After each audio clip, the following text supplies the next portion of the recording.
آپ کے زندگی کے ہر کام میں نفسانیت ہو، میری رائے، تو یہ کفر ہے، انکار ہے، شرک ہے، نفاق ہے، جو کچھ بھی آپ کہہ لیں، کلمہ طیبہ نہیں ہے۔ اگر آپ کی میں آپ پر غالب ہے اور دین کو آپ نے کھیل تماشا بنا لیا ہے تو پھر اللہ کا غصہ آپ پر جائز ہوگا۔ اللہم صلی علی سیدنا محمد وعلی آل سیدنا محمد بعدد کل ذرۃ مئۃ الف مرۃ۔ سامعین و ناظرین کرام، السلام علیکم ورحمۃ اللہ وبرکاتہ۔ آج کا ہمارا موضوع یہ ہے کہ کیا ہر انسان خلیفۃ اللہ بن سکتا ہے؟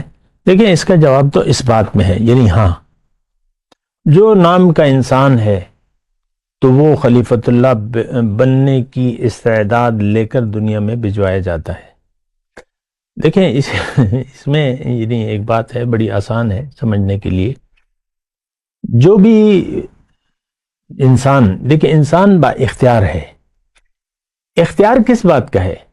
کہ آپ اللہ کے حکم کے خلاف زندگی گزار سکیں۔ آپ مجبور نہیں ہیں، آپ با اختیار ہیں۔ تو جو بھی انسان با اختیار ہے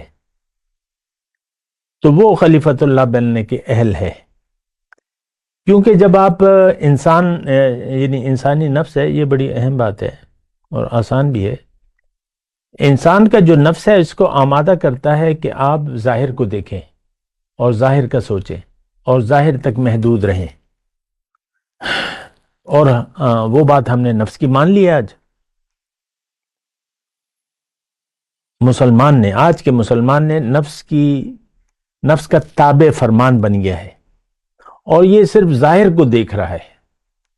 آپ دیکھ لیں ہماری پریشانیاں، ہماری ساری خوشیاں، پریشانیاں، مسائل، توقعات، امیدیں، منصوبے صرف ظاہر سے تعلق رکھتے ہیں۔ آج کے مسلمان کی پریشانی صرف ظاہر ہے، باطن نہیں ہے۔ کیوں؟ کہ اس نے اپنے اللہ کو بھلا دیا ہے۔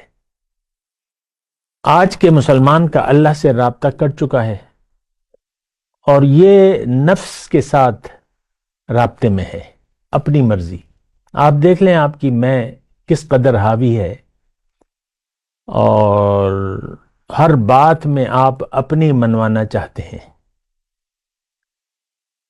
ہر انسان، مرد ہو یا عورت، وہ یہ کہتا ہے میں ٹھیک ہوں، میری سوچ ٹھیک ہے، میری رائے ٹھیک ہے، جو دوسرا ہے میرے مقابل وہ اس میں غلطیاں ہیں، اس کو اگر میرے زیادہ قریب ہے تو اس کو میرے تابع فرمان بننا پڑے گا۔ جو بھی ہے، میں اس کی تفصیل میں نہیں جاتا، اور موضوع یہ ہے کہ آج کیا ہر انسان خلیفۃ اللہ بن سکتا ہے؟ جی بالکل بن سکتا ہے، اس کا اہل ہے۔ جو بھی انسان با اختیار ہے وہ خلیفۃ اللہ بننے کا اہل ہے، اور وہ کب بنے گا؟ جب یہ اپنا اختیار اللہ کو واپس لوٹا دے۔ آسان بات ہے، جب یہ اپنا اختیار اللہ کو لوٹا دے واپس، کہ نہیں، مجھے نہیں چاہیے یہ اختیار، میں اپنی مرضی سے زندگی نہیں گزاروں گا، رب تیری مرضی ہوگی، تیری مرضی چلے گی۔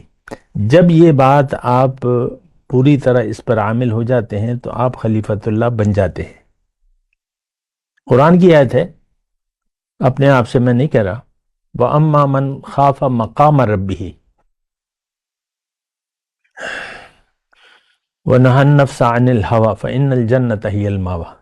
جو اپنے رب کے سامنے کھڑے ہونے سے ڈرا اور اس نے اپنے نفس کو بری خواہش سے بچا لیا تو یہ سیدھا جنت میں جائے گا۔ اب جنت میں کون جائیں گے؟ خلیفۃ اللہ بن جائیں گے۔ تو بری خواہش، وہ خواہش جو نامناسب ہے، کیونکہ اچھی خواہش بھی ہو سکتی ہے، بری خواہش اللہ کے حکم کے خلاف، اس نے اپنے آپ کو روک لیا تو یہ جنتی ہے۔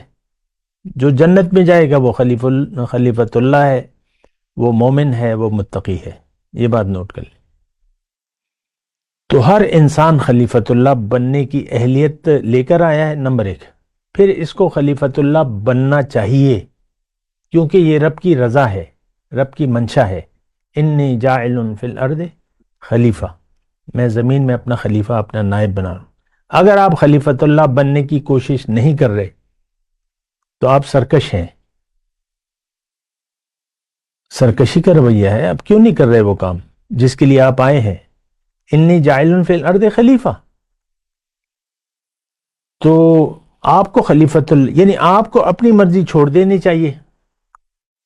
من اسلم وجہہ للہ وہو محسن فلہ اجرہ عند ربہ ولا خوف. مختلف انداز سے اللہ تعالیٰ نے یہ بات کی ہے. جس نے بھی اپنا سر جھکا دیا اللہ کے سامنے، اور اس میں یہ مخلص بھی ہے، اجر اس کے لیے ہے. اب جس نے اپنا سر جھکا دیا اللہ کے سامنے، یہ خلیفۃ اللہ بن گیا، یہ متقی بن گیا، یہ مومن بن گیا، یہ جنتی ہے. آسان بات ہے. کلمہ طیبہ کا بھی ہم بات کرتے ہیں. دیکھیں، کلمہ طیبہ دراصل ایک مختصر جملہ ہے کہ آپ اپنی مرضی کو چھوڑ کے اللہ کی مرضی کے مطابق زندگی گزاریں. یہ کلمہ طیبہ کا مطلب ہے. لیکن یہ اس وقت ہوگا کہ آپ اپنی حقیقت کو جان لیں اور اس پر یقین کریں، پھر آخرت کو ترجیح بنا لیں زندگی کی. جہاں آپ جا رہے ہیں اس طرف رخ کر لیں. ہم تو سب اللہ کے پاس جا رہے ہیں. کل الینا راجعون، ہر ایک تم میں سے آئے گا. تو ہر ایک جا رہا ہے، لیکن جو منکر ہے اس پہ اللہ تعالی کا غضب ہوگا، غصہ ہوگا، اور وہ اللہ کے جلال کا سامنا کرے گا. کیوں نہیں کیا وہ کام جس کے لیے میں نے تمہیں پیدا کیا تھا؟ کیا رکاوٹ تھی؟ کس چیز نے تمہیں روک لیا؟ یہ جلال ہے نا، یہ پھر غصہ ہے اللہ تعالیٰ کا. یہاں بھی ایک قسم کا جلال ہے، ہمارا سامنا ہے، اس کی وجہ سے ہم پریشان ہیں. انسان پریشان ہے، دکھ کا شکار ہے. یہ کیوں دکھی ہے؟ اللہ کا غصہ ہے اس پہ. اللہ مغضوب ہے. غیر المغضوب علیہم ولا الضالین، سیدھے راستے سے جو بھٹک گیا اس پر اللہ کا غصہ ہے اور یہ گمراہ ہے.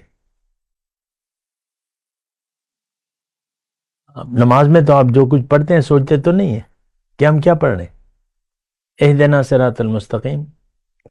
تو خیر، میں خلیفۃ اللہ بننے کی بات کر رہا تھا. پھر کلمہ طیبہ کی ہم بات کر رہے ہیں کہ کلمہ طیبہ کا مطلب یہ ہے کہ سب سے پہلے آپ کو اپنے اوپر یقین ہو، اپنی منزل پر یقین ہو، آخرت ترجیح ہو آپ کی ہر کام میں، اور ہر کام میں آپ کے للہیت آ جائے. یہ کلمہ طیبہ کا مطلب ہے. اگر آپ کے زندگی کے ہر کام میں نفسانیت ہو، میں میری رائے، میں میری رائے، تو یہ کفر ہے، انکار ہے، شرک ہے، نفاق ہے، جو کچھ بھی آپ کہہ لیں. کلمہ طیبہ نہیں ہے. اگر آپ کی میں آپ پر غالب ہے اور دین کو آپ نے کھیل تماشا بنا لیا ہے، تو پھر اللہ کا غصہ آپ پر جائز ہوگا. یہ ایک کلمہ طیبہ جو ہے، اگر آپ اپنے عمل سے پڑھیں تو زمین اور آسمان سے اس کا زیادہ ہے وزن، اس کا وزن زیادہ ہے. اور اگر آپ نے اپنے عمل سے نہ پڑھا تو اس کا کوئی وزن نہیں ہے. زبان سے کہہ بھی دیا لا الہ تو کیا حاصل؟ دل و نگاہ جو مسلمان نہیں، تو ہماری دل و نگاہ تو دنیا پر ہے، ظاہر تک محدود ہیں ہم. بات تو ختم ہو گئی. آپ کی نگاہ کا جو مرکز ہے وہ اگر دنیا ہو گئی تو آپ تو بدترین خلائق ہیں. کلمہ آپ جتنی مرتبہ بھی پڑھ لیں، جتنی بھی کاغذ کے پرزے پر لکھ لیں، ہے نا، ایک پرزہ وہ آئے گا. اور یہ قرآن حدیث ہے، قرآن کا صرف رسم الخط ہے. قرآن میں کلمہ طیبہ ہے نا، کہ نہیں؟ تو وہ تو صرف ایک رسم الخط ہے بس، تو حقیقت نہیں ہے. قرآن ہماری زندگی میں نہیں ہے. ہماری زندگی قرآن سے خلاف ہے، اور ہم اس کے خلاف ہی زندگی گزارنا پسند کرتے ہیں. تو یہ باتیں جو ہیں یہ بڑی اہم ہیں اور سوچ و بچار کے قابل ہیں. وآخر دعوانا الحمدللہ رب العالمین. مولاي صل وسلم دائما ابدا على حبيبك خير الخلق كلهم.